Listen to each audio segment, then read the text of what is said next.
ദാസ് എന്ന ചെറുപ്പക്കാരൻ വളരെയധികം ധനികനാണ്. എന്നാൽ അയാൾക്ക് അല്പസ്വല്പം സ്വഭാവ ദൂഷ്യങ്ങളുമുണ്ട്.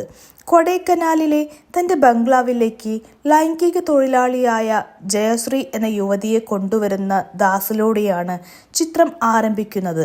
കൊടൈക്കനാലിൽ ദാസിന് ഒരു പരിചാരകനുണ്ട്, പരമേശ്വരൻ. പരമേശ്വരന്റെ പുതിയ ഭാര്യ കണ്ണമ്മ ജയശ്രീയെ കണ്ടു തെറ്റിദ്ധരിക്കുന്നു. ജയശ്രീ ഒരു ലൈംഗിക തൊഴിലാളിയാണെന്ന് മനസ്സിലാക്കാത്ത കണ്ണമ്മ ജയശ്രീ ദാസിന്റെ ഭാര്യയാണെന്ന് വിശ്വസിക്കുന്നു. കണ്ണമ്മയെ കാര്യം പറഞ്ഞു മനസ്സിലാക്കാൻ ദാസിനും കഴിയുന്നില്ല. എന്നാൽ ആ യാഥാർത്ഥ്യം അറിയുന്ന ഒരേയൊരാൾ പരമേശ്വരനാണ്. പക്ഷേ പരമേശ്വരനും ഭാര്യയോട് കാര്യങ്ങൾ പറയാൻ കഴിയുന്നില്ല. പരമേശ്വരന്റെ മകൻ ഗോപൻ ടൂറിസ്റ്റുകളായി വരുന്ന വിദേശികൾക്കിടയിൽ ഒരു ഗൈഡായി ജോലി ചെയ്യുകയാണ്. ദാസിന്റെ ഭാര്യ എന്ന നിലയിൽ പരമേശ്വരന്റെ ഭാര്യ കണ്ണമ്മയ്ക്കും അതുപോലെ മകൻ ഗോപനുമിടയിൽ ജയശ്രീക്ക് നല്ല മതിപ്പ് ലഭിക്കുന്നുണ്ടെങ്കിലും ദാസ് അവളെ കാണുന്നത് വെറുമൊരു സെക്സ് ടൂൾ ആയിട്ട് മാത്രമാണ്.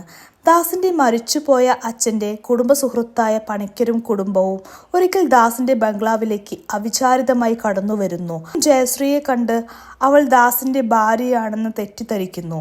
ആ തെറ്റിദ്ധാരണ തിരുത്താൻ ദാസിന് കഴിയുന്നില്ല. പണിക്കരുടെ ഇളയ മകൾ ശ്രീദേവിയെ ദാസ് പരിചയപ്പെടുന്നത് അവിടെ വെച്ചാണ്. ഭർത്താവുമായി വേർപിരിഞ്ഞു താമസിക്കുന്ന ശ്രീദേവിയുമായി അധികം വൈകാതെ തന്നെ ദാസ് ഒരു നല്ല സൗഹൃദം സ്ഥാപിക്കുന്നു. പക്ഷേ ദിവസങ്ങൾ മുമ്പോട്ട് പോകുന്തോറും ദാസിന്റെ ഉള്ളിലെ ആ സൗഹൃദം പ്രേമമായി വളരുന്നു. ഇതേ സമയം മറുവശത്ത് പരമേശ്വരന്റെ മകൻ ഗോപനുമായി ജയശ്രീയും അടുക്കുന്നു.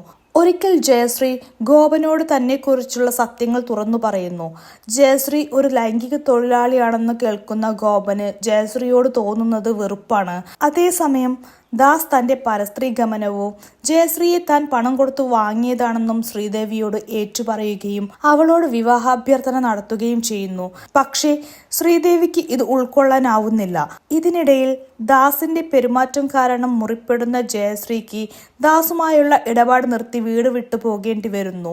എന്നാൽ തന്നോടുള്ള ജയശ്രീയുടെ സ്നേഹം മനസ്സിലാക്കിയ ഗോപൻ വഴിയിൽ വെച്ച് ജയശ്രീയോടൊപ്പം ചേരുന്നു. ശ്രീദേവിയുടെ വേർപിരിഞ്ഞ ഭർത്താവ് വിജയശങ്കർ ശ്രീദേവിയെ അന്വേഷിച്ചു വരുന്നു. തന്റെ ബാലിശമായ പെരുമാറ്റത്തിന് അയാൾ അവളോട് ക്ഷമ ചോദിക്കുന്നു. ശ്രീദേവി അയാളോടൊപ്പം മടങ്ങുന്നു.